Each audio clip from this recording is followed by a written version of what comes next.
Who cares? What's up? It's the Backliners podcast. It's the usual stuff. Hope you all had a good holiday season. Kind of went on, a quick break as we typically do during this time, but without a whole lot of communication, which has kind of been the norm for us. So apologies on that. But as you can imagine, I have been quite busy getting my stuff in for SMITE 2's OB1 patch, which is now almost fully live and out to the public. It goes fully live and it goes open beta on Tuesday, January 14th. That is less than a week away. That's crazy. I know. It happened quick.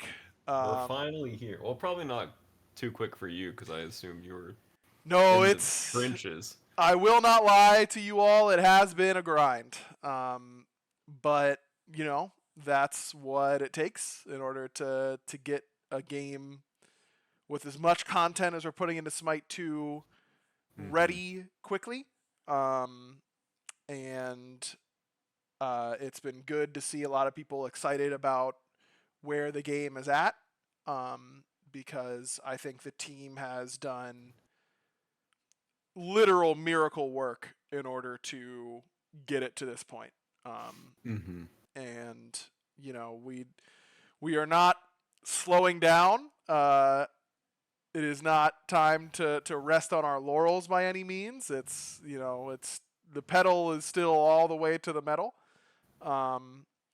And we will be continuing to pump out a lot of content, post OB1 release, but obviously had a lot of things we wanted to get in for this this actual patch, which we're going to talk about here to start us off.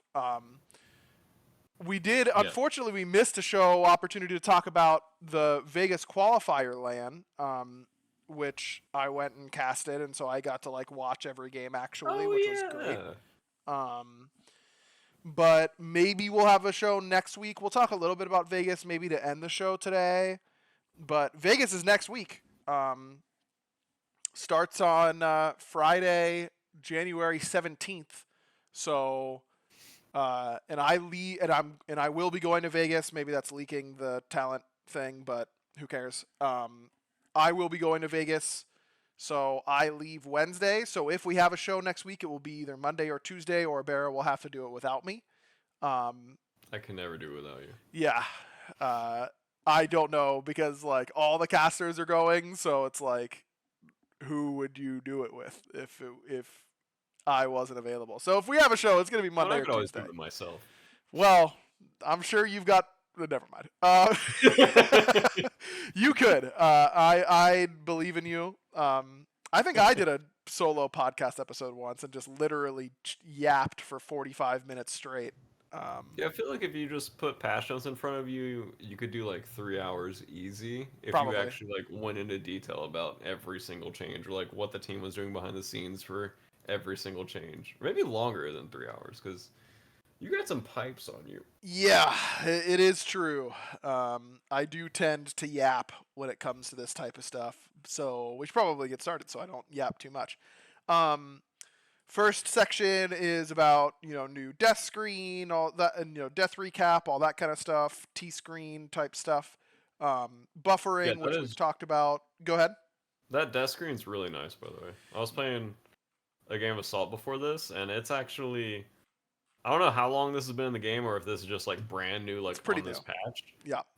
It is so nice to just see everything so clearly than before, where it was just kind of the T screen wasn't giving you much. But this way is very clean and concise, and for someone who hasn't played SMITE 2 since our last podcast, it was very easy for me to just kind of see what I was seeing damage from, and or that I did that much damage, or that much damage before I died.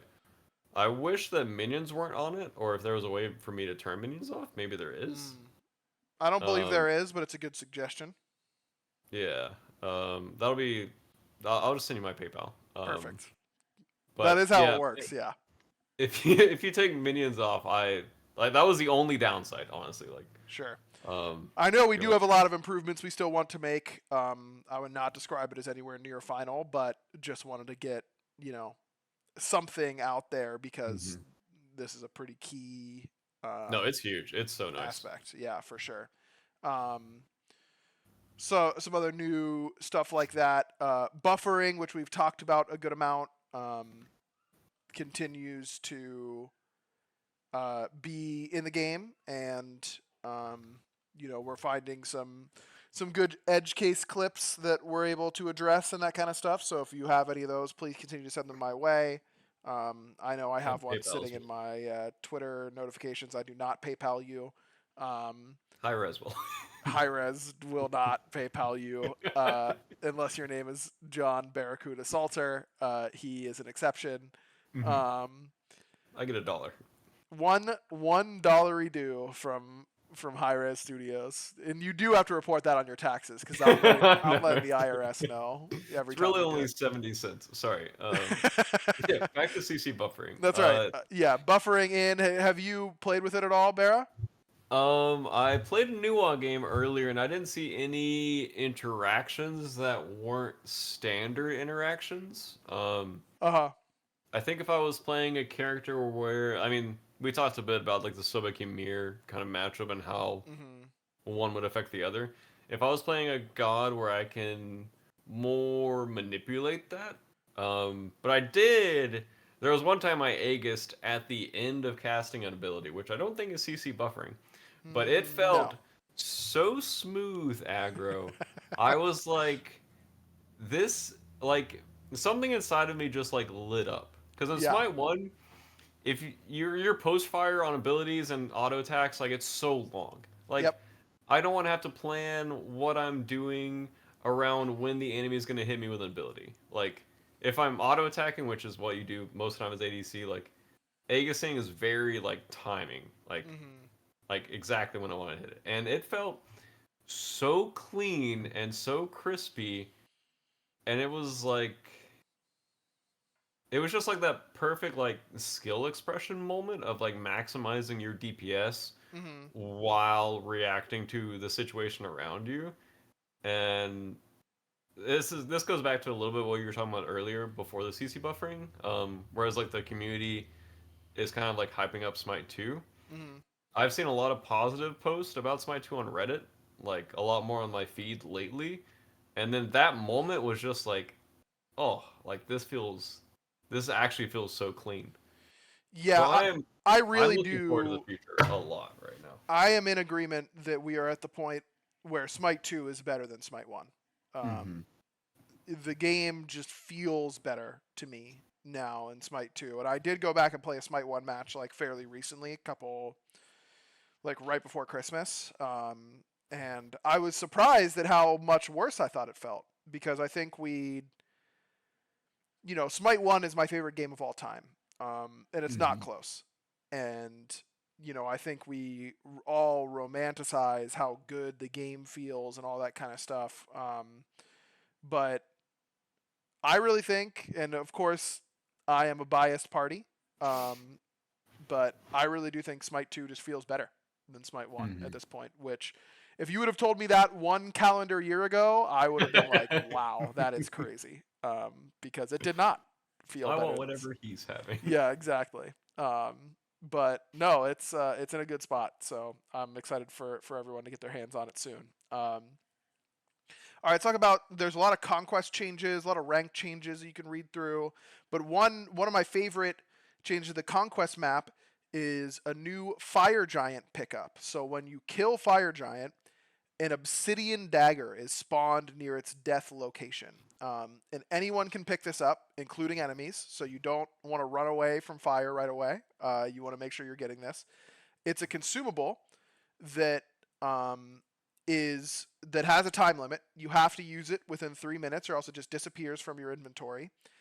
And when it's used, it deals 500 true damage to the owner, but gives you 15% increased damage and attack speed for 6 seconds. So a very, very strong buff. I will tell you, I have not used it for the buff a single time because I am constantly greeting for the secondary portion of this, which is if the activation of the Obsidian Dagger would kill the player, if taking 500 damage would kill you, it instead revives you to full health, and then still grants the buff at the end of the revive. So if you can time it to do the last 500 damage to your health bar, you get a refresh and the buff itself.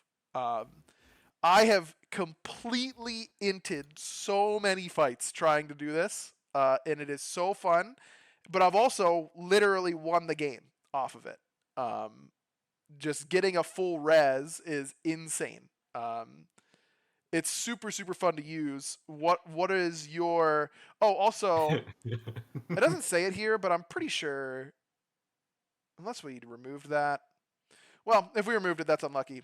In playtesting, if you died with it in your inventory without using it, it would drop on the ground so that the enemy team could pick it up. Oh yeah, the item will drop if the owner is defeated. Okay, so there's like... You want to be using it, and I have felt so bad every time I've died with it and didn't get a chance to use it, or I got CC'd and couldn't activate it, like all that type of stuff. I've loved playing around it. What are your initial thoughts when you read about it here, Barry? That sounds like a very big for fun item, and I feel like as a casual player, my brain likes it a lot. As a professional player, I think that they would be a lot better with it. Yes. And knowing damage numbers and when it's going to hit me. As a casual player, I feel like I just would respond to it how you described it, where I feel like I would just just throw a fight trying to use it and revive myself. Oh yeah. Or just like running in because I'm like, well, I only have 3 minutes to use this, and if we're not going to team fight in the next 3 minutes, so I just pick it up and go back to base. Yeah, I feel like I would just int and throw away the game. But if I have that game-saving moment, that would mean so much more than my 9 fails before that. Oh yeah. Where I will keep trying to force that stupid play of, oh, I'm going to win the game off of this.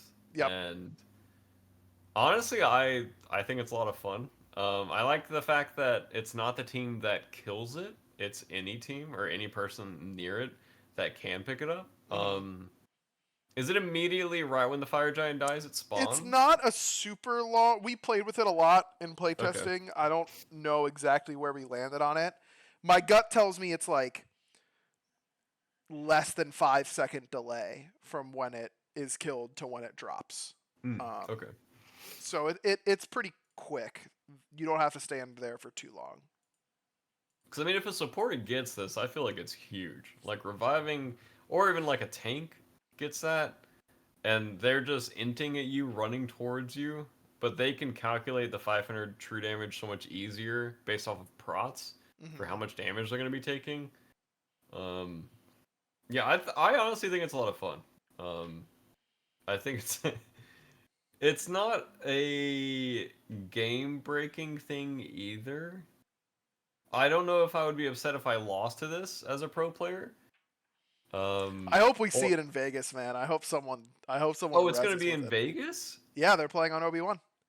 Oh, that's crazy. Okay, that's a lot of fun. I think they are. I hope they are. That's what I hope so. Well, I assume they would like get early access to the. Yes, PTS they have had early access. Yeah. Okay, then yeah, they'd be playing on Obi-Wan. That's insane. Okay, someone's gonna int and throw a game. Yep, and I'm gonna roast them so hard, dude. I'm gonna say they're so bad, but I've done it a million times. If you listen to me on the cast, maybe I'll admit it on the cast, but I probably won't because who cares about my playtest games? But just know, I might be saying they lost their team the game, but I get it because I've been there too. Can you put this in Assault? Good news, it is an Assault. It is? Yeah. The random buff pickups on the side of the lane, one of them could be Obsidian Dagger. Oh, that's what that is over there. Yep, that's what I was going to ask you about next. Assault is back. You are the first person I thought of course, with Assault getting introduced. It is temporarily, the Assault map is temporarily a trimmed down version of Conquest's middle lane. This is not the end goal for Assault by any means. It will Yeah, have think its of own me. map, but it was, if your options were wait for a while and then you get Assault when it has its own map, or you can play Assault for now on the Conquest map, where you're in the trimmed down middle lane, but it's the Conquest map. We all agreed that it'd be better to just let people play Assault if that's what they want to be playing. Basically, all the same Assault stuff that you know and love. You can re-roll for free once, but you can still trade gods. You get a meditation consumable, Hmm. because everyone was complaining internally that we didn't have old school med, which was such an integral part of Assault Forever. And yeah, there's a buff spawner that will randomly spawn a jungle buff or pickup from Conquest in off to the side of the lane a little bit. And it can be purple, speed, red, blue buff, or it could drop any of the consumables of Runic Bomb, Crystalline Egg, which is the Naga's, or Obsidian Dagger. Any of those can spawn there on the side. Does it show you what's going to spawn there beforehand? Um, maybe, maybe Because it does. It might not though. okay. Because I feel like I ask you a lot of hard questions in the podcast, and I don't mean to. No, that's I fine. feel like I ask you a lot of like nitpicky. That's what I'm sure. If you have the question, someone else out there has the question, Okay, so you good. should keep asking them. I just might No, not know. I'm extremely excited about Assault. I was talking to Destiny about it a few days ago, and because it's just kind of like the most casual game mode, but it still feels fun, and you still feel like you're learning. But Arena is like too casual for me because I played SMITE 2 with a couple guys from work, and we were just like stomping people. Mm-hmm. And but Assault, I don't know why. Assault tends to attract the more like skilled players for some reason. Mm-hmm. So a lot of Assault matches feel just like you're team fighting nonstop against like decent to like half decent players. So the game actually feels good. Mm-hmm. And I thought Assault was gonna be like a long ways away, and then I saw this and I was like, ain't no way. And then I started streaming, and I still thought it was coming out next week, like on release of the or like Open when beta. open. Yep. Yeah. And so I turned on my stream and I was like, oh, I wonder when Assault's getting out. And then I saw Assault and I'm like, ain't no way. But I did play a game. I only had time to play one game, unfortunately. I thought the Conquest middle lane was gonna feel a lot worse than it did. Yeah, it's not that It, bad. no, it's honestly pretty good. Um, Obviously, it's not what I want forever, Sure. but Of if course. I have a choice between Arena Conquest and the Conquest middle lane assault, I'm gonna pick the Conquest middle lane assault every time for me. Like that's Mm-hmm. just what I enjoy the most. Yeah, it did. It honestly did feel really good. Like I am looking forward to streaming more and then just playing more assault because it's just such a good game mode. Like He's so it's back. it's so much fun, dude. It's He's honestly so just back. so much fun. I don't know He's what to build like at all. So the auto builds. We did update them. yeah, and I went full cooldown Nua and I did like 82k damage, I think. That seems good. Yeah, I haven't played a Nua game in probably like 6 months or so, but she's not a hard character. No, And she is not. oh, I ask you another stupid question. Does the the item that gives you stacking penetration, does that work on Nua Totem. minions? Yeah, something like that. Um, my I don't think so. Okay. Because I assumed it did, but I didn't know if that No, they're item. pets. Pet hits typically don't come back to the instigator like that. Um,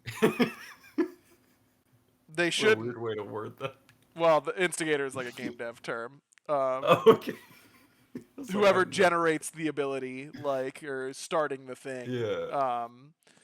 Yeah, if it is, someone tweet at me so I can fix it. But I don't think they should. Okay. Because I knew in Smite 1 they changed it to where, like, Vulcan Turret was proccing on hit effects, so I didn't know if. Because I saw Yes. that it built that item on Nuwa on my Assault game, so I was like, maybe that's some tech of, like, super shredding someone's prots, and then I hit them with the Possibly. 3, Maybe. and then. And then I was thinking, I was like, wouldn't Obsidian Shard just be better on Nuwa? But I don't know enough about Obsidian Shard or penetration in Smite 2. Probably. I mean, if you get like 3 ticks of fog, then you have totem more stacked than Obsidian Shard, I think. Yeah. But yeah, maybe it just also has Totem of Death has cooldown on it, I think. At least it did at one point. Oh. Maybe it doesn't anymore. But Yeah, I can if imagine them have Smite, different Smite yeah, dude, patches you played. it's the most ever. Like the amount of change we're doing so rapidly for balance and that kind of stuff, like I don't know how anyone can keep up with it. To be honest with you, it's so much. But you know, I think the player base has generally been pleased with faster action and more frequent action than Mm. more concise and targeted change. They would Mm. prefer the fire hose to like, you know, on the wide setting in comparison to the more focused setting. So, you know, we're all about giving the players what they want. I It is imagine that will working. change eventually a little bit, but for now, you know, it seems to be You're working. laying the foundation. You'll fix it later. If it Yeah, needs fixing, we'll come back to it. But once the foundation's set, which I mean, the at the rate that you guys are going, I just hope no one gets like too burnt out because I imagine you guys are working like absolutely insane hours and just grinding, like everyone's just grinding insanely hard. But I assume the holidays was nice, and then it's just like back in the fire. yeah, yeah. Yeah, It's well, I'm on fire right now, actually. we you know, we ran the first leg of our triathlon and getting the game to open beta, and now we're hopping on our bikes because our run is done. Um, Yep. you know, that's now I we mean, player base is going up. Like things are looking good. Everyone's seeming to feel more positive about Smite 2. So whatever you guys are doing is working. that is true for sure. The team has been killing it. You know, pumping out like maps. We have the Joust map is out and the Duel map. You know, same map of course. But Joust and Duel are back, which neither of us are big Joust or Duel players, but shout out to those who are. Um, we also are releasing Aladdin, um, Oh yeah. which is pretty nuts. Before we get into the Aladdin details, I gotta tell you about our sponsor for today's episode. It's Vaya. Uh, they start off with an which I was not ready for, but 2025, a new you and a new year full of new possibilities. Don't let the bad times of 2024 bring you down. This year, reach new heights with Vaya. Trusted by over 500,000 happy customers, Vaya is a Swiss Army knife of wellness, dedicated to harnessing the natural benefits of hemp to create high-quality wellness products. Whether you're looking to improve your sleep, focus, recovery, add a little pep to your step, or just get high, Vaya has something for you. With products ranging from 0 to 100 milligrams of THC, Vaya gives you the power to blaze your own trail. Nice pun there, Vaya. Vaya is well renowned for their award-winning THC and THC-free gummies and vapes, THCA flower, soothing topicals, and calming drops, all crafted with the highest quality hemp sourced from trusted, independently owned American farms. And the best part, Via legally ships to nearly all states in the U.S. in discreet packaging directly to your door with a worry-free guarantee, no medical card required. So if you're 21 or over, check out our link to Via's website in our description and use code BACKLINERS for 15% off. And if you're new to Via, get a free gift of your choice, which is really, really key. They sent me an awesome box, which I would show you if my webcam is working, with a bunch of different types of their products. I will tell you that I tried one of the like energize ones, like energy gummies, and I was absolutely wired. Like I was completely locked in.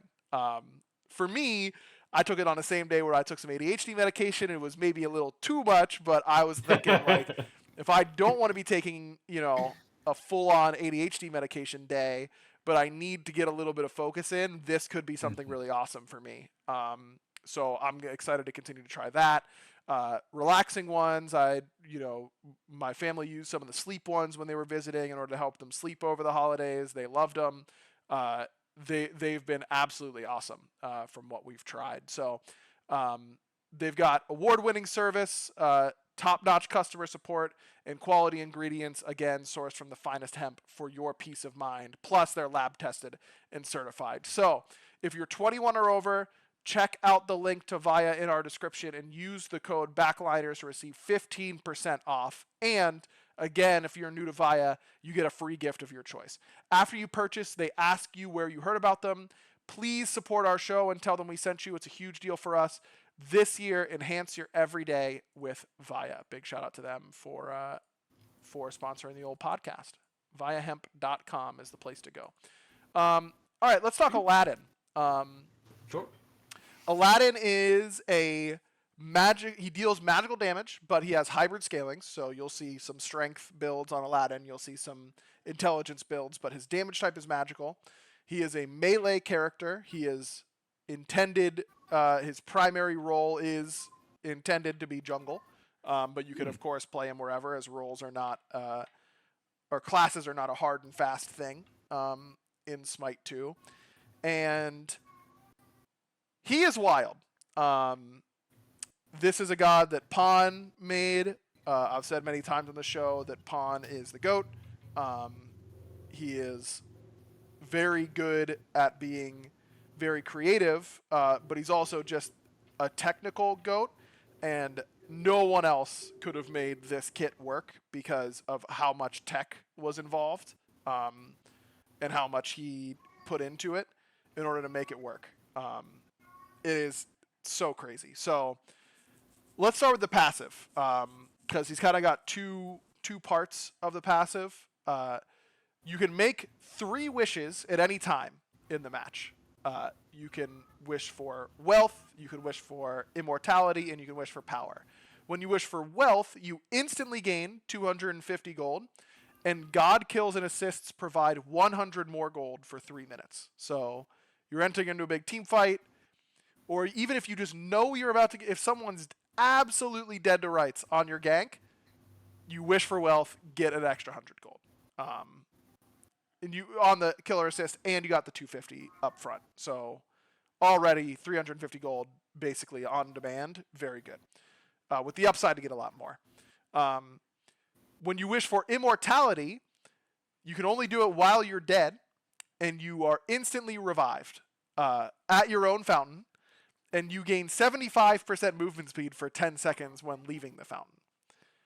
The amount of games I have lost to this player, to this god, wishing for immortality and then coming back and killing me is more than I want to tell you all. It has been nerfed from where it was, because it was even better, if you can believe it. Yes. That's crazy. Yes. Immortality is a really good wish. So is power. When you wish for power, you reset your ability and item cooldowns, and you gain 2 charges of Genie's Strength, which you use in your abilities. This is also really good. But you remember, you only get each of these wishes once in the entire match. So choosing your moment for them is really important. Most Aladdins I saw in playtests would be saving them for mid to late game fights. Wealth you would use kind of early on some ganks. But immortality and power they'd save. But I gotta give Pawn his flowers. I invaded him the other day. He's level 3. I'm level 3. I'm about to kill him on my invade, and I'm gonna like. He got a gank off in duo, so I went vertical on solo side. I met him at his back harpies. I was about to kill him, and he wished for power and killed me because he got his buttons back up. And I was like, that was sick.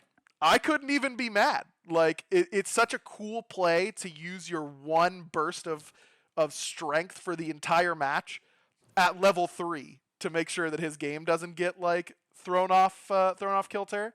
And it was the sickest wish I'd seen anyone make. So the amount of skill in literally just when you use these 3 wishes is like more than most god kits, I think, to be honest with you. It's insane. Is it like a Morganal? Like, so you start with an item. He has an item in his inventory, the lamp. Okay. Oh, okay. And that has an active on it. And when you press the active key for the lamp, it replaces your 1, 2, and 3. Okay, gotcha. Okay, that's cool. And the lamp stays in your inventory and allows you to access your wishes. You could sell it once you're done with your wishes, but I wouldn't because it provides you with 2% plus 0.75% per level stats from all your items. So you just get another. Hold on, I'm going to do 0.75 times 20.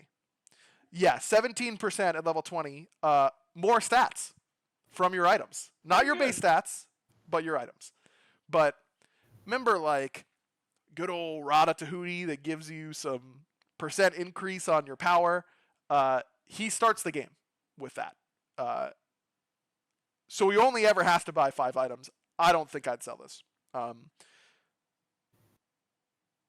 Any thoughts on just the passive before we keep going here, Barry? Yeah, that seems ridiculous. Like, all 3 of those seem pretty OP. I feel like the last 2 seem a lot better. And, like, I view everything as OP, but the last 2 just seem like a level above. Like, yes. Immortality is the one that I think will frustrate people the most. Power, for me, never really frustrated me very much because most passives are active the whole game, right? Like, you're getting passive benefit the whole game. This is, you get to use this effect once. And will that once win you the game? If you're playing it right, some of the time, yeah. You know, you get to isolate the enemy carry who's fed and then use all your buttons and then instantly use them all again after wishing for power. Like, you can kill people way ahead of you if you use your power wish. But it feels, as someone who played Aladdin and completely wasted all of his wishes, I felt really bad. You know, I was like, damn, my passive didn't do a whole lot for me this game. So I guess it depends on his buttons, like how good resetting his abilities feels. it's pretty good. On paper, it looks insane, but it depends on if his abilities are something you can just cycle really quickly and then like reset. Because I assume you can wish for power back to back and have like. No, you have 1 power wish all game. You have 1 immortality wish. You have 1 wealth wish. Oh, I misread that. I read that gain up to 2 charges, and then that's Genie's strength, out. which is that's different. Yeah, I thought it was okay. I thought you could only choose 2 wishes the entire game. Okay, that's crazy. I didn't know you got all 3. Yep, you get to use each of them once. That's insane. It's really good. It's really good. Yep. Okay, that's just crazy. That's insane.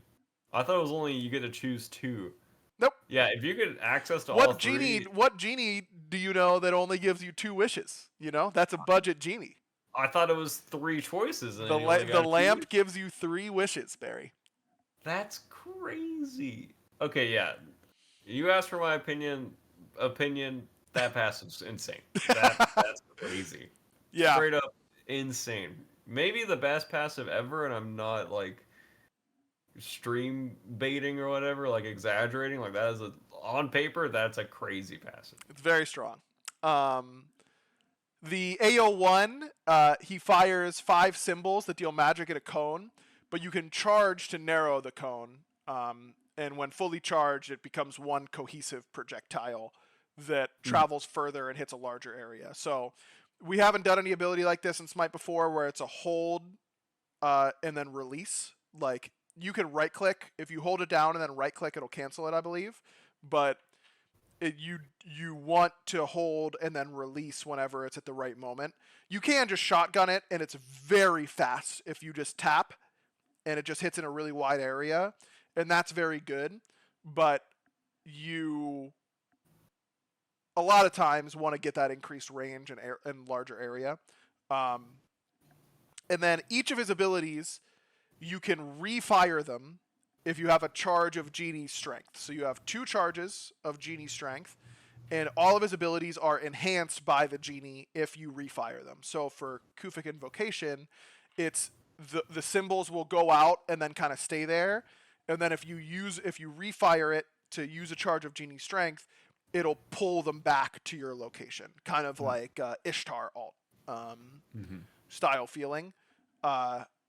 And it's pretty good range, it's pretty good poke, it's pretty good damage, just an overall strong ability. But I will tell you, if you're playing Aladdin and you're trying to just one-shot someone as fast as possible, which he is really, really, really good at, a lot of times you just want to tap this instantly and get your Poly or Hydras, or both, proc off, because it is really, really fast if you don't channel. The 2 is a very short-range dash that deals magic damage to enemies you pass through, and it deals 1% increased damage to enemies for each percent health below 50. So it's like an execute, like a soft execute, where you want this one. This is best when you're using it to do the last bit of the enemy's HP. And it has my favorite Genie Strength ability, which is you can use a charge of Genie Strength to summon the Genie to he just punches 5 times in the area right in front of him. So you kind of get this targeter that is just active, and you can keep doing stuff, but the Genie just like wails on whoever's right in front of you during that time, and it's awesome.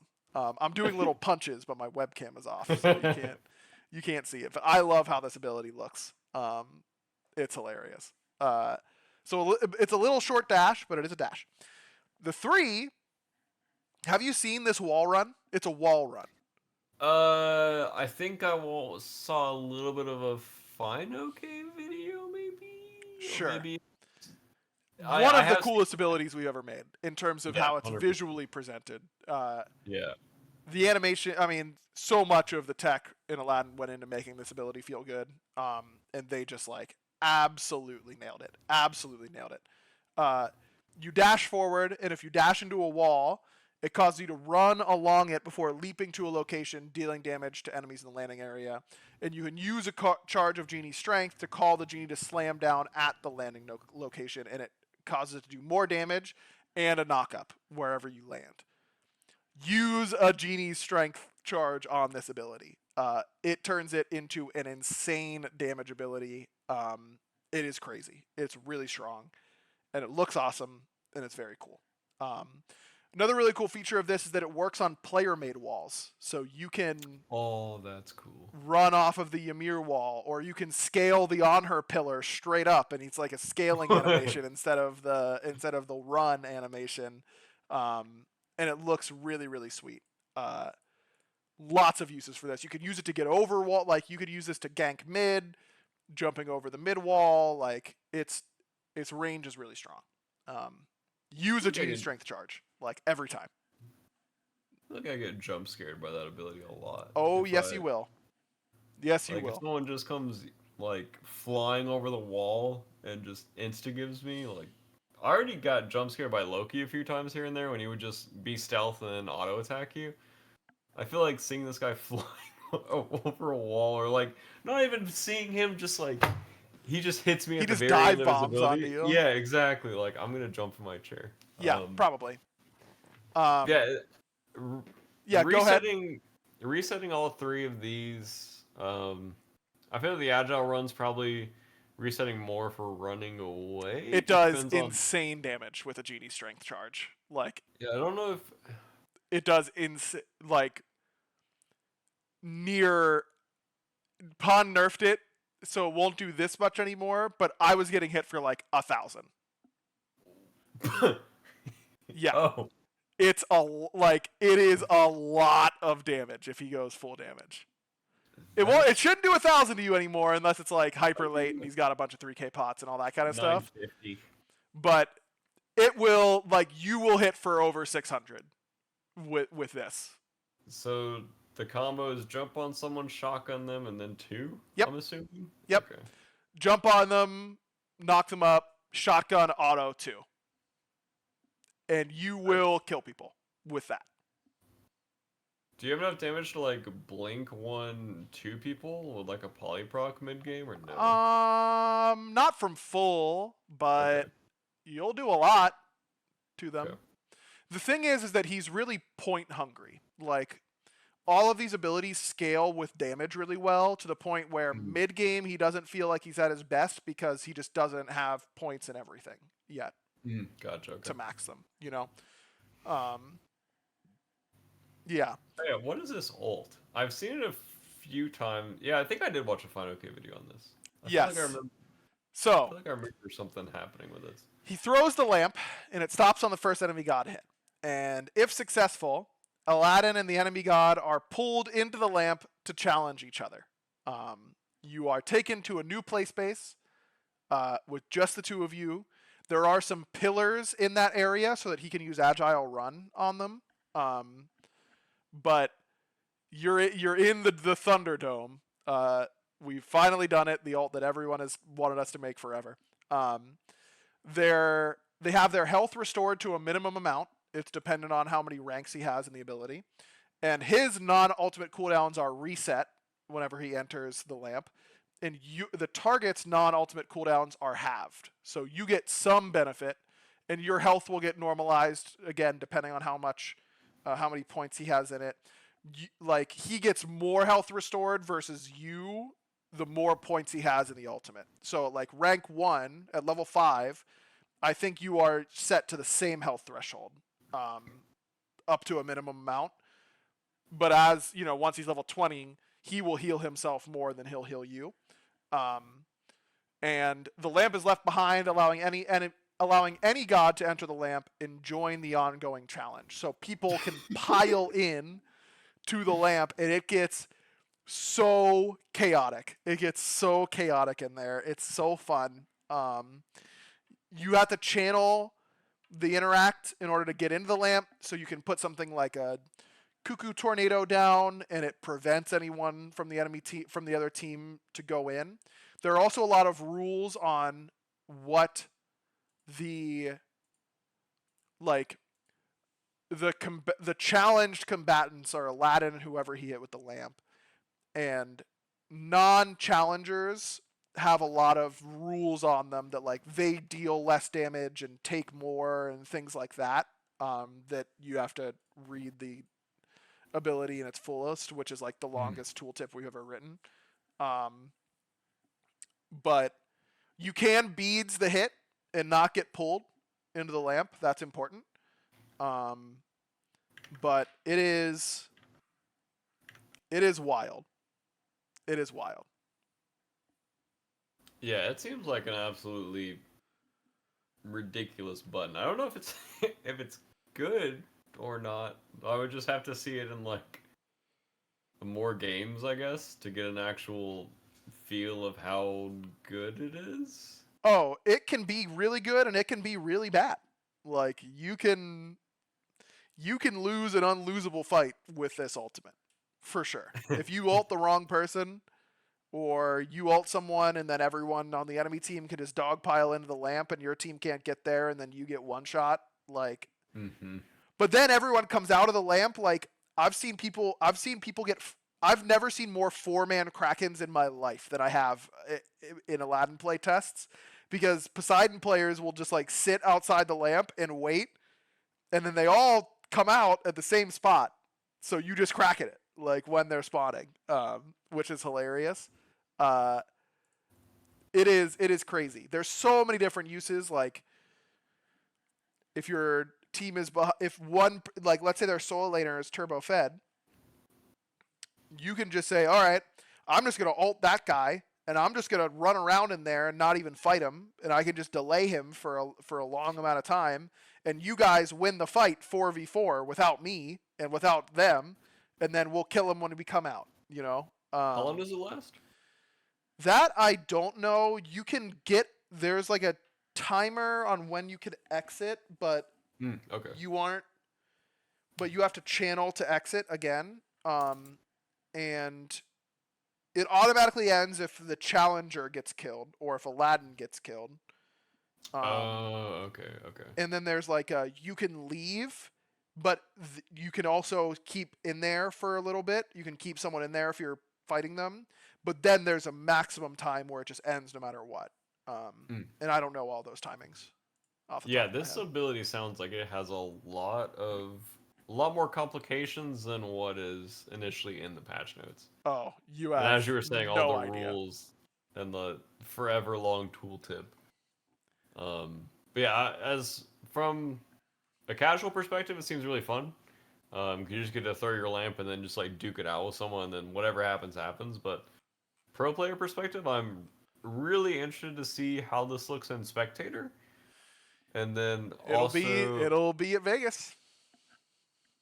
Where's it going? It technically goes way off the map to duo side, I think. I think that's where we put it. It's either that or it's like really high in the air. I don't remember, but it's in its own area. Can you Morgan ult into Aladdin and then can you ult the Aladdin in a lamp? If they're already in the lamp, I guess I don't know what happens. I'm sure they tested it. if you let's say I Aladdin ult you, and then someone on your team or my team is Morrigan and transforms into Aladdin and puts someone else in the lamp, we will all be in the same lamp. So it refreshes a new lamp. I don't know if it refreshes, but it puts us in the same lamp. It might be beholden to the first lamp's timing. My guess is that if you Morrigan ult someone in the Aladdin lamp, that you would just refresh the same lamp. Like I think there's only one lamp area, is my understanding, but I could be wrong. Because I mean, in a casual game, you could technically have 4 lamps going at the same time. Yeah, and that would be a lot of fun. It is wild. This character is hard. I only got to play him once in playtesting, and I was completely worthless and inted. Pawn, Sock, Smeek, hard carried every single game they got him. But that's because they got more practice and they're goated players. I would not expect most people to find a ton of success with Aladdin immediately, but when you're good at him, he does a lot. And then you kill him. I remember, dude, one playtest, Pawn was literally like freaking 12-1 or something like that. We kill him. We're like, yes, we finally got him. And then you just hear immortality. And you just know that because it does this like global announcement when they use a wish. And when they say immortality, it means he revived and it's coming back from base. And I was like, what's the point, man? And then he came back and killed us all. But you know, those types of fun, unique moments are what SMITE is, and SMITE 2 is about. He's sick. He's really sick. Yeah, no, everything looks absolutely insane. I just want to see what the good SMITE 2 players can do with this kind of kit. And what the limitations are. You only have to wait like a week. I'd be floored if he hasn't played in Vegas. I'd be floored. If you had to guess, what role do you think pro players are going to play him in? Jungle. Jungle? 100%? Yeah. Okay. I will be very surprised if, like, this feels like a Sprack god to me, a Scream god. Mm-hmm. Like, I think he's going to play it, is my guess. I could see it working in solo. His one wave clear is pretty decent. if Dardes were in the tournament, I'd say Dardes is going to play at mid. It's got a lot of value. It's just hard to play around 2 until you know what you're doing, and even then, I think it's sometimes hard. And by that, I mean I haven't figured out how I think I should play against him. Well, I mean, if the dash is 1k, like, what can you do as a carry? Like, we're just Yeah, he did get nerfed after I screenshotted it and I was like, Pod, come on, brother. Like, we gotta do something about this. And he's like, yeah, okay. And nerfed his leap damage pretty heavily after that. But it's not hitting you for less than 700 late game if you're a squishy. Like, you're getting owned. But his ult does no damage, right? It does no damage. Yeah. Something to think about. You can just come back from the dead. It's just a cooldown reset, and then he can like, you can Fed ADC, you can use all your buttons, ult them, use all your buttons, wish for power, use all your buttons. Yeah. But the ult doesn't do damage, so it's fine. Sure doesn't. Well said, brother. Well said. Oh my god, we have so much to talk about. Okay, let's speed run some of these. Okay. Mulan. Yeah. Her +1s, you get this new consumable that drops and gives movement speed towards it, increased XP in that area, all that kind of stuff. Seems very cool. Any quick Mulan thoughts? Some of my chat said it wasn't enough, so it should be buffed. Yeah, I think they might be trolling you. You know how OP increased XP is. Like, you get it. My chat would never troll me. Yeah, I think they might not like really be thinking about if you can benefit, if you can figure out a way, and I'm sure that you can figure out a way to hit level 2, even 2 creeps early or 1 creep early in duo lane. Mulan is a character that can kill you with that level, and she will, and that will be OP at high level, right? I wonder if the Vulan's coming back. Do you remember I remember there was a new season launch and I was watching you and Jeff play Vamana Sylvanas just because you could cheese like a level 2 power spike before the enemy duo and you'd kill them every game. Like I just remember watching you two play literal Vamana Sylvanas duo lane. And and you only played it because you hit 2 first with it. Yeah, those were the days. Now imagine you could play Mulan, who's like a good support already, and a normal hunter, and then hit 2 and kill them. Yeah, that sounds really good, honestly. That sounds pretty good. And it stays on the ground for what, 3 minutes or something? Yeah, they can kill it. 45 seconds. Oh, okay. 45 seconds. Oh, the cooldown's 3 minutes. That's what I saw. Yes, earlier. yes. Okay, gotcha. You also get new. You could also your ult changes once you've mastered each of the weapons. You can turn up to 90 degrees during the forward dash if your sword is mastered. Knocking up enemies with the mastered spear adds 3 seconds to their active cooldowns. And mastered bow, the arrow travels 40% faster, which is very cool, I think. Oh, that's cool. I like that. Agni. Agni's one that I worked on. His +1 is less insane than others. Geb. But is still cool, I think. Agni, a character that is good at getting 1 kill or setting up for 1 kill, but often not good at getting a bunch of kills in a team fight because his key buttons are down and they aren't huge AoE damage all the time. But his new passive is that it's the same passive, but also if he kills an enemy god, it sets Agni on a hot streak for 10 seconds.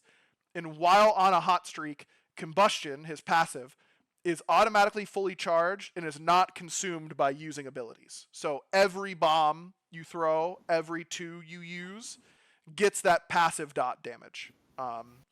That's cool. Real ball knowers know that Agni passive is like really, really strong. It adds a ton of damage. So getting it up for 10 seconds without it getting consumed is very, very strong. Also, shout out to Shane or Sock, the effects artist on Agni. His new passive effects on his hands, super sick looking. Check him out. Also, he now gets all 3 charges of his ult when he puts his first point into it. This was something that, It's a nice quality of life change. yeah, Kalina got both her alt charges. Why didn't Agni? We got asked that all the time. Here you go. Geb. Yeah, what to say about Geb, huh? Hard as a rock. Yeah, so he has the old anti-crit passive, but we all agree that was very narrow and not very exciting. Was So, it called hard as a rock before? I think it's just hard as rock. There's no but yes. Oh, I just kept putting a word in there. No. Hard It as just makes me think of, have you seen Arrested Development? No. Unlucky. Great show. Sorry. For my Arrested Development knowers out there, I just always hear like solid as a rock, which is a long bit in that. But anyways, he can now no longer, he cannot take more than 20% of his max HP from a single attack, and enemy god basic attack damage is decreased by 25%. What? Now, the max HP thing I've seen a lot of people freak out about. Let's be real. I'm freaking out about the other thing. It's way better than the other thing is way better than the max HP thing. The max HP thing, not that many things could do it anyways. It makes him better against, the Krakens and all that kind of stuff. But yeah. How's that work with executes? They'd still work. Executes don't deal damage. They kill. Oh. They only kill. Yeah, the basic attack reduction is ridiculous. And I don't think it's his best +1. Here's another one. Your 1, after 3 seconds, so when you become CC immune, the ability can be refired to leap forward, dealing magical damage and knocking up enemies hit. It's crazy. You can jump over walls with it. You can roll through a wave or a jungle camp, get the full damage, which rollout does a lot of damage, and then just instantly jump on it and do full damage again. Geb jungle is like real, I think. Oh boy. Max rollout if you're doing Geb jungle. That's my tip. Shockwave, you are no longer rooted when firing this ability. That's crazy. The 3 allies who are shielded gain the hard as rock buff benefits while the shield is active. So they take less basic attack damage, less crit damage, and can't take more than 20% of their max HP from a single attack. And the ult now deals damage to all enemies instead of just gods. Geb. Yeah, that's all crazy. Yep. That's insane. Yep. I mean, I loved Geb. He was one of my favorite characters to play. He's probably top 10 in Smite 1. Mm-hmm. But these changes are ridiculous. So you can actually hard carry as this character. Yeah, I don't know what his win rate is since release. Very limited amount of data, et cetera, et cetera. I'd expect it to be good. I'll get it up there. Don't worry. I'd expect it to be good. And last but not least, Uller, another god that I worked on. Uller was challenging to come up with +1s for because he has everything in his kit. Think about any individual thing that a kit could do. Like, you could have hard CC, check. You could have increased movement speed, check. You could reduce your own cooldowns, check. You could have a power stim, check. You could have a lifesteal stim, check. You could have a leap, check. You could have long range damage, check. He has everything. Cooldown reduction, did I mention that one? He has cooldown reduction built into his kit. The god has everything. And so I definitely struggled for a little bit to find the right +1 direction. I'm happy with where we ended up on them. The 3 in both forms now leaves behind a little deployable. Think like Chalk Axe after he throws it and it sits in the ground and waits to get activated by something else. Oh, that's cool. Uller's 3 leaves the arrow in the ground, and or AO3 leaves the arrow in the ground, and BO3 leaves the axes in the ground. And his activation for these things is switching stance. So You toss the 3, it sticks in the ground. And then when he switches into axe stance, if it's within a pretty small window, it's only 3 seconds, it makes that area a little slow field. And this helps him hit his axe if you want to do it in your combo. And if you're feeling confident enough to hit 3 first, you can 3, switch stance. Now the slow sets you up for the axe a little bit. It's really good to cut off escape paths or drop on yourself and then change stance and use your axe 2, and then you've left a slow field behind you. And then the axes remain in the ground. This one was a little harder because a lot of times you're jumping, like how often are you jumping onto someone? And if you're jumping onto someone, you want your all in to be better. So the axe version is you jump in, it leaves the axes in the ground. The intended flow is that you would then axe them, you'd BO1, and then you'd swap stance, and the axes pop out of the ground and do a physical prot shred of the enemies that you hit. So it makes your follow-up combo better. Also makes him a little bit better on objectives, which is a weakness of his, one of the few. I think the combo for Uller is so iconic and so baked in to So players' muscle traumatizing. memory that I did not want to mess with it. I didn't want to mess with the tried and true combo. But if there's one thing I know, it's that Uller players love pressing buttons. And now you can press your buttons in the same order and get the same effects that you always have.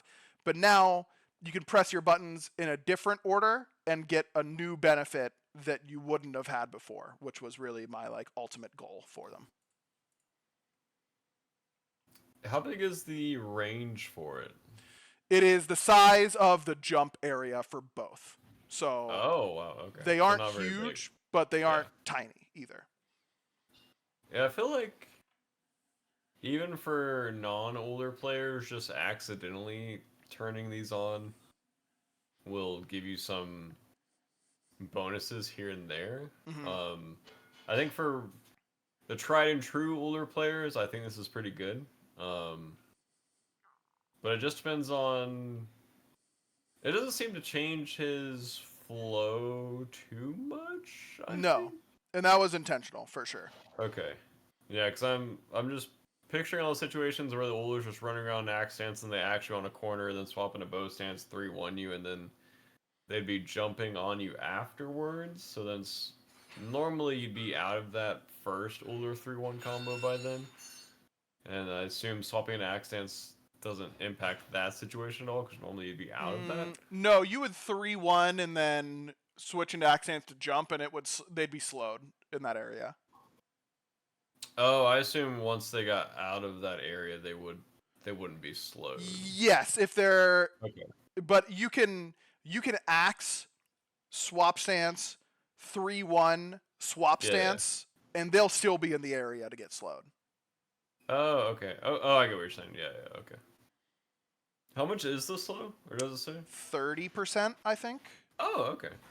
Because it doesn't linger on you. It's only in that area. Oh, okay. Gotcha. So it's pretty strong. It really where it's felt the best, I think, just in the most with the least amount of intention to it, where it happens the most incidentally, is you're coming back to lane and you max range 3 the hunter, and then swap stance and use your movement speed stim, and they are slowed and you are sped up, and it makes it easy to get in axe range from there.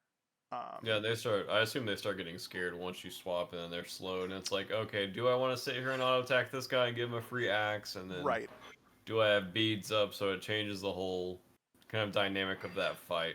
Yes. So yeah, that makes sense. I mean, yeah, I like that you didn't do too much with Uller, because you didn't change the identity, you just kind of slightly changed what he can do or how he initiates fights. Just gave you a new combo to think of, Yeah, exactly. Some new tools, but didn't mess with the combo.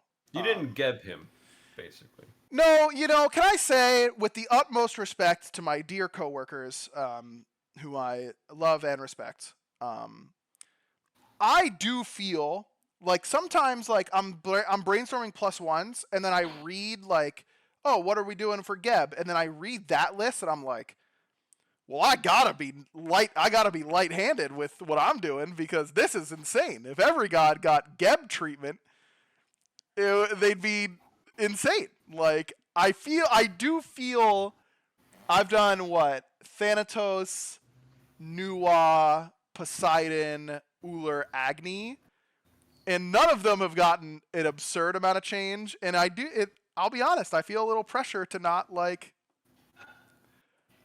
go all the way. Yeah, I feel like But none of if you them got also needed a lot of change. Like that's also a big factor in it, of course.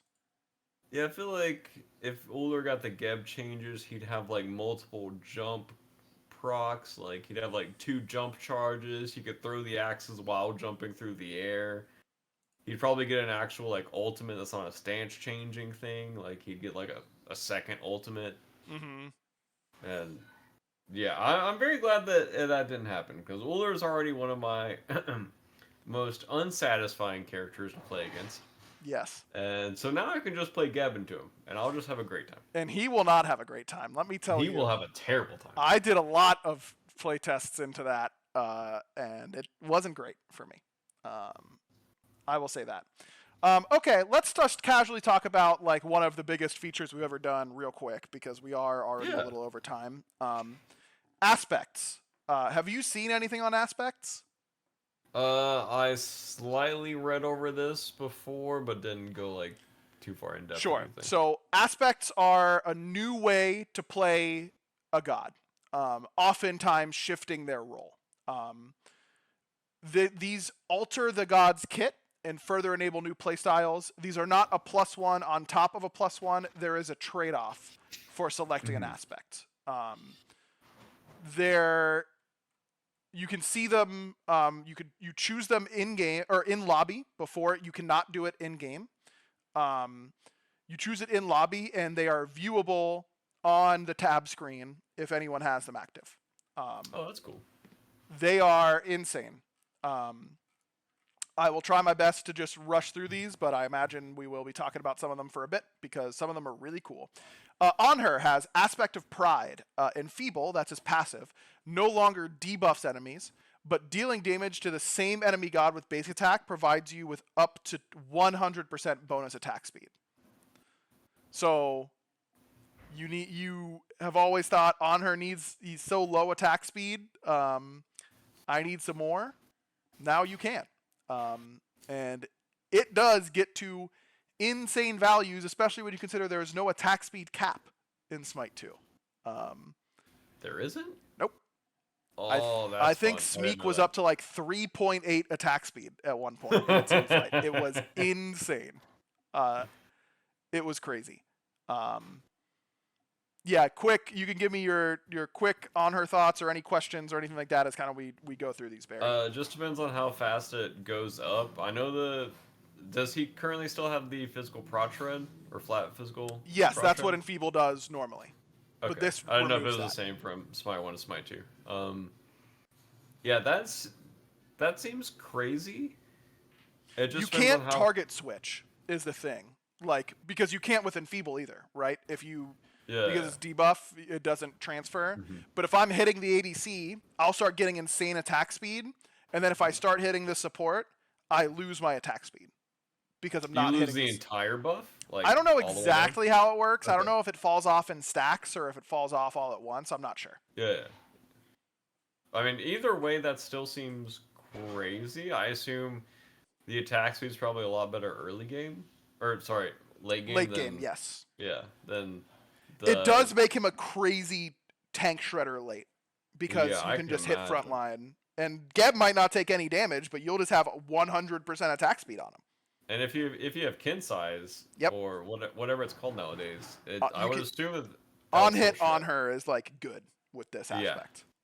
And that also makes him a bit more of like a late game style carry with the attack speed. Definitely hurts his early and mid game a lot, I would say, but I mean, if you're going to be losing the early mid-game, or if your team can transition you through the early mid-game just fine, you'll be like, well, the extra attack speed does sound fun.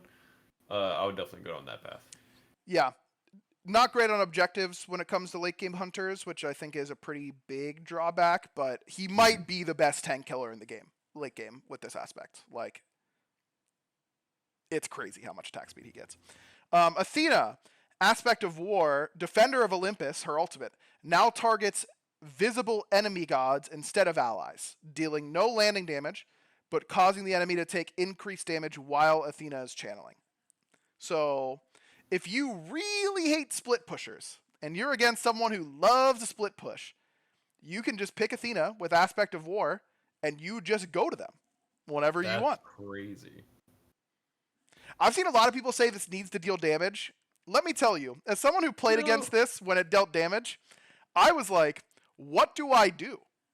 Like, what is the counterplay? Like, Chernobog, yeah, I can run away a little bit, and maybe he has to dash to keep up with me or whatever. Athena just ults you in a lane. And if it's jungle Athena, and that ult does any amount of damage, like, I was like, clumsy, brother, what am I supposed to do against this, dealing any amount of damage? And I think making you take increased damage while she's channeling on you is cool for it, using it in team, like it makes you want to use it in team fights too, where you can pick someone and try and use that damage increase. But yeah, Athena's aspect.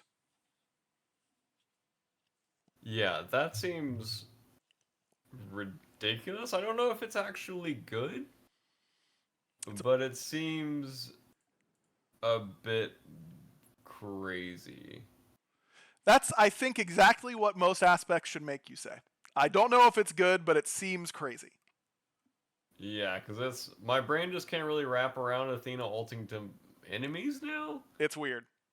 And then also it does increase damage, or causes them to take increased damage, but it's like...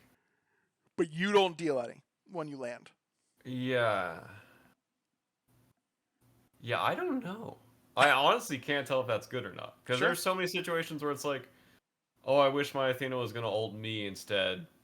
And then, like, playing around that, or, like, having that extra damage on your team, or, like, dropping the Athena, like, drop-shipping the Athena into their team to do damage. Yeah, I honestly can't tell. Sick. Bacchus, aspect of revelry. After using Chug, your in-hand attacks cleave and deal bonus damage scaling with strength instead of protections for a short duration.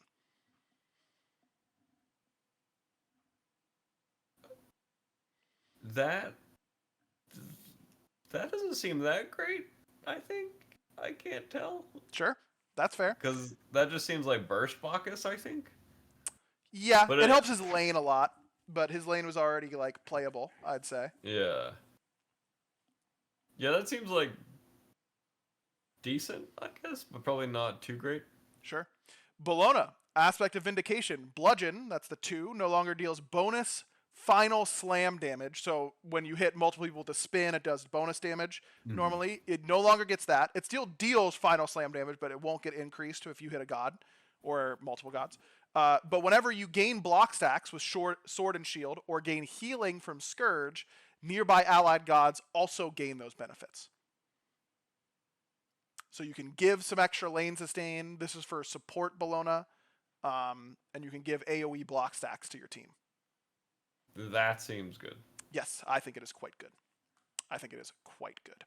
Kerninos, aspect of Strife. Your basic attacks no longer fire projectiles, but deal increased damage, cleave, and apply Shifter of Seasons effects to all enemies hit.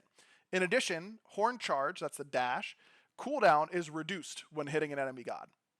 So you are Kerninos is melee with this aspect. I played against it for the first time. I'm gonna be honest. I played against Ro in solo when he was on the first test of this, and I didn't know that he was melee. And I was spent all lane respecting his range. And then at the end of the game, he was like, "Yeah, I don't know. It was tough in late game fights because I don't have ranged basic attacks anymore." And I was like, "What?" But he beat my head in melee range. Like, you do so much damage. I was watching Nika play it earlier. He said he thinks Kerninos with this aspect is the best level 1 and 2 character in the game in melee range. Like, You do so much No, damage. yeah, I can see that. I mean, he was already like one of the best level 1 characters, and this just increases that and makes it better. But without any range. Yeah, I mean, This that's aspect still is neat. sweet. This is one of my favorite ones. Yeah, that... I don't know if that's actually good in ADC, but... Oh, no, it's not. It's supposed to be solo lane, Kern. Yeah, that... I have no idea Or about jungle. builds or anything like that, but... Yeah, it does seem good in laning phase, but I don't know how it would transition out of that. Yeah, that's fair. But you can get old rat feeling because horn charge is reduced by per enemy god you hit, so you could literally like dash through 3 and then basically dash again right away. Does it? How much is it reduced by? It's like 4 seconds per god you hit or something. It's a lot. It's a lot. Okay, yeah. That I honestly might try that in ADC just for fun, just see how it is. It's probably not going to be good in ADC at all, but I think it would be fun. Can I say this? It's stuff like this that like I'm reading all this. I spent all day working on Smite. I stop work and I'm like, man, I don't want to think about Smite anymore. And then I'm doing this podcast and I'm reading these aspects. I'm like, yo, I want to go Q. Like, I want to go try a lot of these, which is the point. Chalk, aspect of fulmination. Rain Dance no longer heals, but damages enemies in the area instead. It's not a lot of damage, but it's a lot of little ticks of damage. Yeah, as a Rain Dance healing lover, I probably wouldn't use this unless... Here's a pro tip, though. In Smite 2, Lifesteal applies on abilities by default. If you build Lifesteal, you heal from the damage you're dealing. That's good. Yeah, it's pretty good. Yeah, that's fine. Cupid, aspect of love. This is to make Cupid more of a support. Heart Bomb's damage is decreased, but the enemy hit has reduced attack speed, and the explosion area heals allies. At 8 stacks of Love Struck, allies also gain a health shield. So you could run Cupid support and Kern with aspect because it incentivizes its Cupid support with this aspect is good with melee heavy comps because they need to be in the explosion area in order to get the heal and the health shield. But you can just dogpile onto someone who has the bomb on them and it heals you. The pro players that are going to have to play on this patch... I know, for Vegas. And multiple of these are just the most disgustingly overpowered thing you've ever seen in your entire life. You know, like we missed something. There's some strategy that makes these super abusable and OP.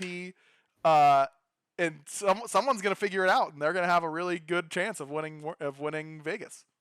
Yeah, like, what are you supposed to do? Like, do you show other teams that you're scrimming what you're doing, or do you just, like, jungle practice and just be like, hey, I think this is OP. Yeah. Like, we should do something like this. Especially with a small tournament where it's hard to find scrim partners. Like, who knows? It's going to be sick. Danzaburo, aspect of fellowship. Alluring spirits, that's the 2, no longer throws out a sake bottle. It literally just does not throw out the thing. No damage, no taunt, anything like that.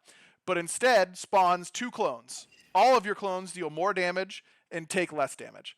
It is so... This aspect almost made me crash out multiple times because I'd be testing Uller and I'd jump in and the Danza would just pop as 2 and then there's like 4 clones out there all of a sudden and they all eat my abilities and they're doing damage to me and I'm like, what is happening? And we eventually nerfed it because it literally used to spawn 4 clones and it was so insane. I don't know, like this aspect, I have no idea if it's any good. I don't think I'm ever playing Danzaburo without it ever again because it's so fun. It's so fun.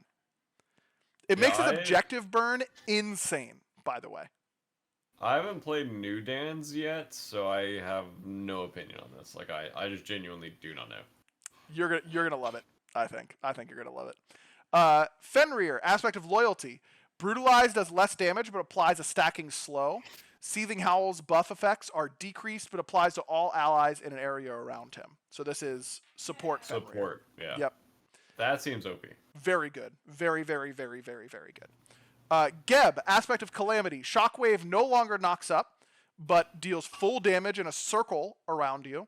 And additionally, the cooldown is decreased for every enemy and hits, and that includes creeps. I want to say that's ridiculously OP. That's what everyone thinks, including me. After playing it, I think it's actually just worse than regular Geb. Yeah, well, I was gonna say without the knockup, that just seems worse. But I'm just thinking of so many situations. The thing is, it's just it's a 50% intelligence scaling ability. It just doesn't have enough scaling. Yeah. That's its issue. If we up the scaling, no, he's got enough. He's good. Watch out. Geb's fine. Hecate, Aspect of Ruin. Spell Leader, that's her 2, can no longer be refired, but instead reduces enemy ability damage in the area. And additionally, each time an enemy ability is cast, a projectile lands and explodes at their location. This is for support Hecate. There is an internal cooldown. It's not like if you press all 3 buttons in a row, you'll get hit with 3 explosions. I think it's like 0.75 seconds or something like that in between shots. I've seen a lot of people say this is really weak. I think it is much better than most people give it credit for. But I will also say that my opinion was formed when I was playtesting Uller in every test. And when you're getting hit for every time you stance switch or use any of your buttons, it feels really good. So into certain matchups, I think it will be really annoying. But I think it's a huge area, and you can have 100% uptime on it and once you get some cooldown rate. So you can just reduce enemy ability damage in a huge area over and over and over again. And against ability-heavy comps, where they aren't in-handers, but ability users, I think it's actually going to be, like, insane tech. Mm-hmm.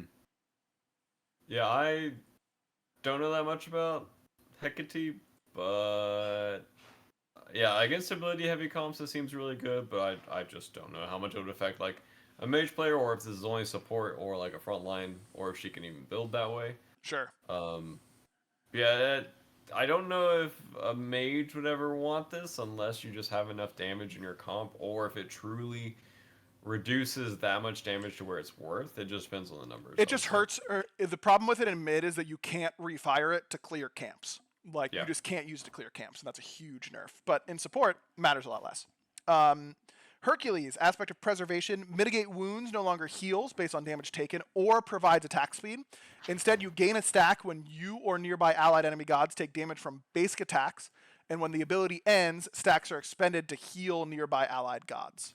So kind of the opposite of Hecate, better into basic attack heavy comps for support Hercules. But losing the heal based on damage taken is obviously a really big trade-off for him. Yeah, that's what I was going to say. So wait, does he still get healed at all? Or yes, you get an instant heal on activation still. But then not the delayed heal. But you do get a delayed heal, but it's based on damage taken from basics, and it goes to you and allies around you. Yeah, I think that would be good against certain comps, kind of like the Hecate style, where I think if you're against ability comps, and I assume the Hercules one is not good, or if you're just diving on the ADC every time, maybe that's good. I'm not sure. Sure, that's fair. Kepri, Aspect of Laceration. Abduct no longer pulls enemy gods, but instead roots them in place with you, and you deal constant basic attack damage for the duration. So you just cut him up. Does he do, like, okay basic attack damage, or is that... If you build to it, yeah. This is damage Kepri. That can't be good. That can't be good. It might not be good, but boy is it funny. Something to keep in mind. Aspect of Concealment for Loki. Vanish no longer debuffs enemies you hit, so you don't get the dot damage anymore. But instead, stealths you and the nearest allied god on use.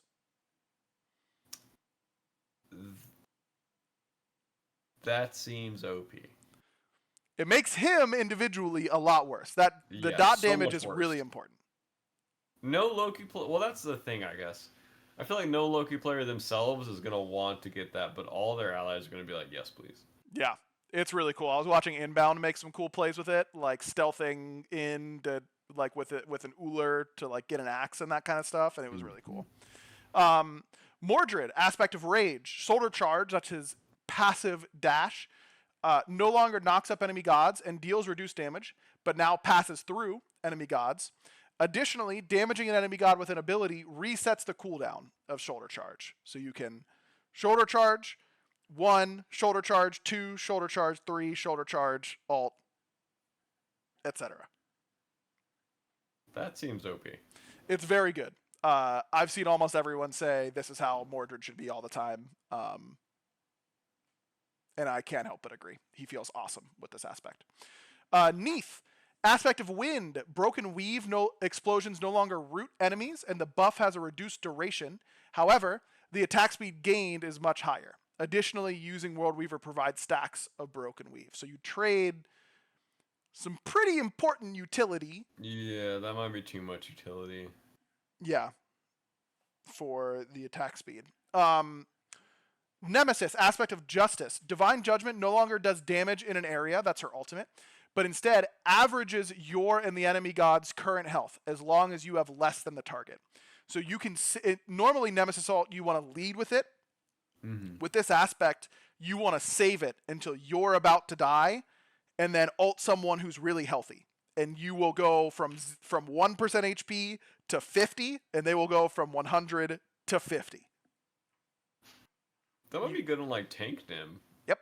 I feel like on assassin nim you're probably leading a lot more. Yep. That's the point. Ra, aspect of thermotherapy. That's a funny name for this. Solar Blessing, the 3, and Searing Pain, the alt, only deal base damage with no scaling. In return, Solar Blessing can be placed on allied gods, attaching to them, and Searing Pain heals allies hit.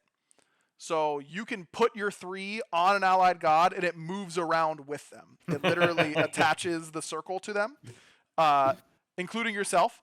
And your alt, you now heal allies. And it doesn't say it here, so maybe we pulled it out, and maybe I get in trouble for leaking, but that's how it goes. It also unlocked your rotation during the warm-up of the ultimate, so you could rotate. You're still rooted in place, but in testing, we were letting you rotate until the very last second to try and hit more people with Searing Pain, but we might have pulled that. I don't remember. Yeah, I hope he did pull that, because that would be insane. It does very little damage. Oh yeah, no, that's right. It's just base damage. Yep. I feel like that's just like a full cooldown build, and you're not worried about obviously the scaling of your abilities, which might just be too much of a trade-off. But I feel like in assault, if you go full cooldown raw, it's crazy. That would just be OP. Yeah, raw is even better in assault with this aspect for sure. Thanatos, aspect of reaping, Harvester of Souls. That's the 3. That's his passive. His passive no longer heals Thanatos, but provides permanent max health. Additionally, Soul Reap, that's the 3, deals bonus damage and heals Thanatos based on his max health. So now you're only healing from the 3. Your ability still costs percentage HP, but you can stack a bunch of HP, and your 3 does a lot of damage. It's for Soul Lane Thanatos. How much max health is it? Couldn't tell you. Changed it a whole bunch. I mean, that just depends on... My rating of this just depends on the number of max health that you're getting. That's fair. And last but not least, the Morrigan, aspect of mischief, confusion. That's the 3. No longer stealths you, but on refire, you swap positions with your clone. And very importantly, you can 3 to send your clone out, pull up your 1 targeter, and then click the 1 and start the stun, and then swap positions with the clone and have it go off like right away. But they can see you and the clone. Yeah, I don't think that's very good. It is different. Yeah, I'm just imagining it's really hard to understand how to use. Like I've play tested this one the most out of all of them. I'd say for every 10 encounters, 5 of them I was like, wow, that was way worse. 3 of them I was like, yeah, it's probably about the same. And 2 of them I was like, what I just did to that person was a war crime. Like, it's disgusting what you can do to people with it. But then they get wise to it pretty quickly. But I'll tell you what, if I was queuing tonight, I'd be playing Morrigan with this aspect, and I'd be killing my mid laner off cooldown with it. Like, when people aren't ready for it, it feels completely unfair. I feel like that just makes people shoot the clone every time. Yeah, but even if they kill the clone, you can still teleport to where it died. Oh, okay, that changes things. I thought it was just once the clone dies, you can't. And the juke you can act like you can send the clone and then insta teleport to it. There's no sound or anything from you doing it. They don't know that you've done it. And then act like the clone and walk out. Like I did that once. Okay, maybe this is okay. Maybe this is And you've got to open up your mind a little bit. You know, maybe you've this got to is decent. expand your horizons. Yeah, I'm just too focused on not having stealth anymore. That just seems like way too much of a trade-off. That is the point of the aspect system. Gotta make you take some trade-offs. Okay, we are way over time. We didn't get to talk about Vegas at all. Hopefully, we'll have an episode next week before I leave for it. But just in case we don't, no, you know what? We can tweet our expectations if not. Tune in next week if you want. There's also a whole bunch more stuff that we didn't cover. SMITE2.com if you want to go check those out. Time for our random question of the week. Brought to you by our Patreon Discord, patreon.com/backliners if you want to get involved there. Timmy Two Shots says, explain Smite in pro sports terms. Which is it most like? Are there position correlations, etc.? I can take this one for you, Barra. Okay, thank you. I think it is most similar to basketball, mostly because 5-on-5 is very easy to understand in the translation. I think in terms of game pacing, it's most similar to baseball, where it's periods of downtime with periods of the burst action. Position correlations, I know Mike and I have talked about it a good amount. We've kind of debated. I don't remember exactly what they were. You know, I feel like jungler would be like point guard typically because they're distributing and setting the pace. But support, you could also make an argument for them being point guard. ADC is definitely your shooting guard or small forward. Your volume scorer. Mid lane, you could make the argument for point guard. Solo lane is always power forward or center. And the rest are kind of like you could make an argument for any of them. I'm sorry, I'm kind of blowing through it, but I'm on like 4 hours of sleep, and Calvin's really into waking up early again. He went through a period where he wasn't, and now it's been like 6:30 every day, and that is not ideal for you. That's when I wake up, and I'm tired right now. Yeah, me too, brother. Me too. I'm just absolutely cooked. Seafog says, if you became a speedrunner, what game would you speedrun? Probably Super Mario 64, honestly. That is kind of the goated one, right? Definitely it's got the I don't think I could. I don't think I could be a speedrunner because I would quit when I make a mistake early. I'm the type of I can't handle making a mistake too early, and then I think I would just get frustrated. I don't know if I have the mental to speedrun. I think you do. I think you'd be good at it. I feel like you get frustrated, but then you would fight through it. Potentially. We'll see. We won't. I'm not going to try. And Neon asks, what is the best way to drink soda? I encourage super specific answers. You should know, Neon, that I'm going to give you one. For example, their favorite way is to drink soda is a soda fountain from a gas station. Great. It's a great call. There's everyone knows of Sheetz, but there's also a big gas station around here called Get Go, which is very similar to Sheetz that has like food and drinks. Get Go has the coveted Mountain Dew Code Red fountain soda. And that is just unbelievable, you know? And their ice is like the small version of ice where it's like semi-crushed but not fully crushed. That Code Red, I might be going there right after this to get a fountain Code Red. Where else can you get a fountain Code Red? You can't get that anywhere, man. You can't get that at Taco Bell because it's just regular Mountain Dew and Baja Blast. Like, fountain Code Red is truly a gift from the gods. I would say that. Close second, an ice cold can of Dr. Pepper. Can, by far, the best medium for soda. Yeah, I don't know if I agree with can. I initially thought can, but I don't really drink soda. I haven't drank soda in years consistently.